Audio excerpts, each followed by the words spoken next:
Welcome to Warehouse Automation Matters. I'm your host, Mary Hart, and I'm here with Chris Caouette, Chief Revenue Officer at North Bay Distribution, to talk about e-commerce and 3PL fulfillment challenges. Chris, welcome to the show. Hi, Mary. Thanks for having me. To start us off, can you tell us a bit about your role at North Bay Distribution and what drew you to the world of third-party logistics? Sure. So, as a CRO, I'm in charge of sales, marketing, but I'm also responsible for customer success, right? Making sure the expectations we set with the customers, we deliver on those later on down the road as we go live. So, I also have some experience in robotic automation. I work with our CEO Dominic and team on different ideas on how we can innovate both on the software tech side, but also robotic automation to make things more efficient for the brands. So, how would you describe the current state of 3PLs in the logistics and fulfillment space? What's changing and what's staying the same? Yeah, it's messy. There's a lot of 3PLs, right? And there's more and more supply chain disruption, it seems like, right? Whether it's COVID or tariffs, all of these things can make it sloppy. And then you have labor constraints, you have labor costs, and a lot of people don't want to really pick stuff off of shelves anymore. So a lot of dynamic things going on. Then you have the changes in the channels, right? With TikTok and social commerce being the fastest channel growth out of e-commerce, that can cause issues because with social commerce, you have an influencer, they do something and all of a sudden it takes off. You have these demand spikes, so it's a little harder to predict some of the demand. So, yeah, a lot of things going on between the tariffs, social commerce, and all of the supply chain disruptions we have.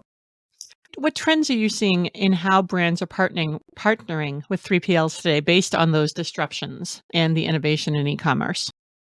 Sure. I think it's finding a 3PL that is more of a supply chain partner than just a fulfillment partner. And then you have some newer 3PLs that might do e-commerce well, but they don't have the experience in the B2B, which is its own complexity. So being able to include all of that inventory maybe in a couple of locations with one 3PL for all of the channels, that can certainly help as well. Brands are looking for some stability to really help them navigate through these difficult waters. So, how has the role of a 3PL evolved beyond just warehousing and shipping? What are clients asking for now that they weren't 5 years ago when they're looking for stability, which is very tough to find in this day and age? Yes, it is. And I think we touched upon it a little bit with more of a supply chain partner, right? How am I going to get my product from the manufacturer to the warehouse? Make sure things are accurate with inventory. And then when we need to ship it out, it gets to the customer quickly, but cost effectively with a low total landing cost. So it's a great customer experience. And then at the end of the day, no matter how good you are, things are going to happen. How quickly do you solve those problems, right? So I think it's a partner really that helps across the board as an extension of the team, helping with the whole supply chain, even if it's not all done in one house, but have an ecosystem to help support these brands through that journey. I know that North Bay Distribution has a goal to help e-commerce companies delight customers while managing costs. What does that balance look like in practice for you? Yeah, it's this dichotomy, right? You have customer demand. They want things not 5 days anymore. They want it in 2 days or same day. So they want things faster. They don't want to pay for shipping. They want it accurate. So customer demands are getting tougher and tougher while costs are going up and you have all these supply chain disruptions. So you really need to find ways to help offset that by someone who's done it for a long time and have built these processes that bring some stability and accuracy to this whole process, but combines technology. You can't do it without technology now, both software for the integration and managing the orders, managing the inventory, but also some automation, right? Like we said, people picking stuff off of shelves isn't the most efficient thing, and you have these spikes in demands. You need to offset that with some robotic automation as well. So, experience with some technology. At the end of the day, something's going to go wrong. Having that experienced customer success team that can really handle these issues quickly and resolve them quickly. So I think those three things are really important. I noticed a post on LinkedIn that stated that North Bay offers competitive shipping rates and low landed costs. What strategies or technologies are helping you achieve that? Sure. It is a combination of things. It's having that efficiency in the warehouse and in some cases automation. And the thing I tell people, not every product is the right fit for automation. You might have some furniture. We deal with large items as well. But it does help when you have automation, even for those customers that aren't in your automation, because you can offset some of those labor constraints with the automation and put that towards the larger furniture products that can't use the automation. So that's part of it. The other part of it is somebody who has a lot of experience on the transportation side. You have freight forwarding, you have the LTL, the full truckload domestically, and then you have the parcel shipping, and being able to help the brands navigate that and get the lowest cost. So sometimes when brands are looking at a 3PL, they're looking at how much does it cost to pick this item? It's not the big picture. You're losing sight of the big picture of total landing cost.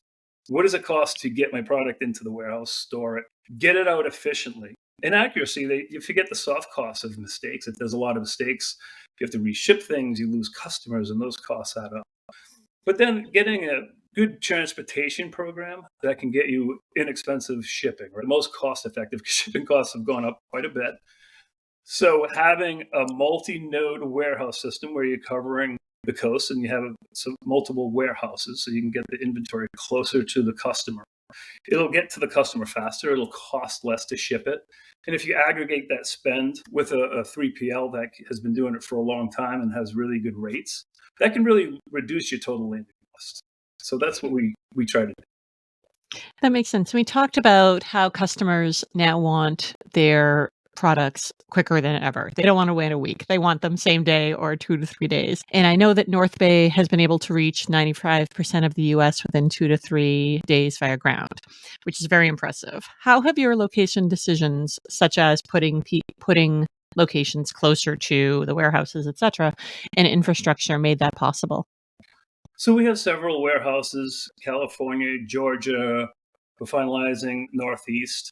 And then a roadmap for Chicago and Texas. But most brands aren't going to go into 3, 4, or 5 warehouses. Some maybe. But it's us taking the data, and even before we sign an agreement with them, analyzing their brand, their demands, their shipments, and saying, hey, what's the best location? And maybe it's 1 to start, and then you grow into 2 or 3. So that's what we do. We help be more of a supply chain partner to analyze what's best for the brand and then offer a solution. And we have an ecosystem. We work with other 3PLs. I mean, we don't do chilled and frozen. We'll refer somebody or chemicals, things like that. So, we're happy to work coopetition with other people to help the brands out. So let's talk about integration. How important is tech stack compatibility when working with e-commerce brands, and how does your team support seamless order processing? So a 3PL nowadays needs to be a technology company, right? It's not just a logistics company, because you have the WMS, WES, TMS, maybe an OMS, IMS. You have all these different parts and a lot of different data moving around. So you really need that software stack. And you don't need to have proprietary software for everything. You need to have the right partners and the right systems in place. We have our own WMS we've been working on and evolving over time. And that's why omni-channel for us, we can do a lot of complex things from B2B e-commerce and drop ship, because we've been doing it a long time and have evolved it. But as we've expanded, right, we have partners as well that can help with forecasting, things such as that. And then you have the integration layer, right? There's so many different technologies out there. I mean, Shopify is very common, but you have API. We have a middleware that really helps with API, EDI, and any type of integration we need to get customers up and running quickly, but be able to configure it to their needs. There's always nuances, right? It's never cookie cutter. So we try with our technology to have some flexibility in it.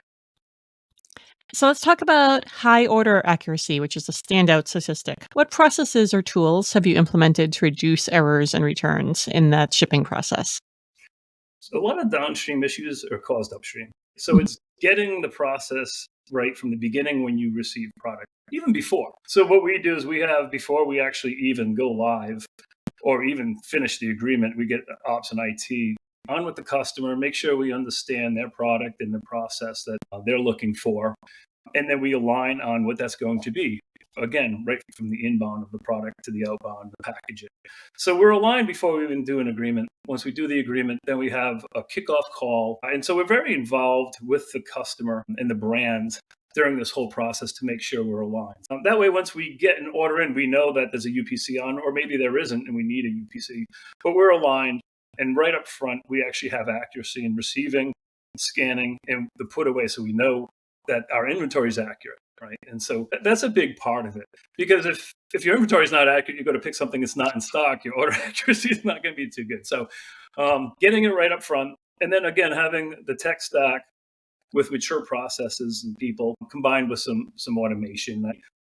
Moving forward in the future, robotic automation helps because it can be very accurate. It's not biased. It does what it's supposed to do. But some of that automation helps with the accuracy of the picking and escalation, right? If something goes wrong, being able to make sure you're monitoring and you pick up on that and escalate it in a way that you resolve it, hopefully before it even reaches the customer.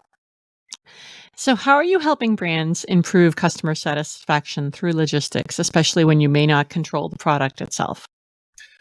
Yeah, and I think it's a combination of everything we just talked about. It's aligning with the brand even before you get started.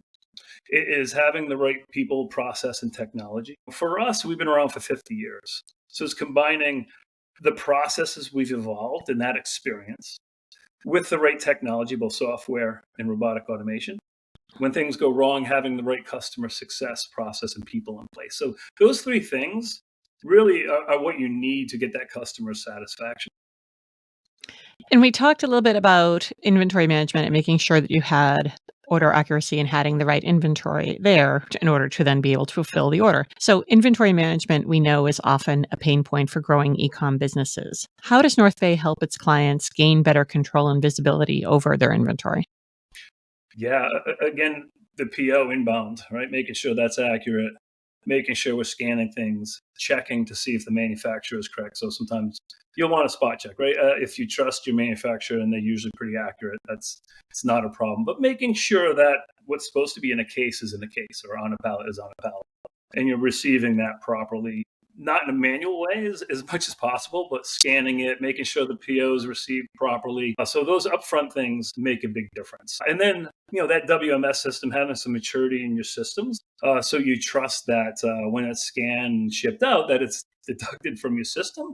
And then making sure that real-time solution has that dashboard for your brands to have visibility and some control over what they're doing, as well as feeding that information, again, back to that integration layer, back to their systems properly. So it's updated. Because if our system's saying that there's 0 in stock and their Shopify is saying that there's 10 in stock, they're going to oversell. So making sure that process is in place. And we have, again, IT resources in-house to help manage that.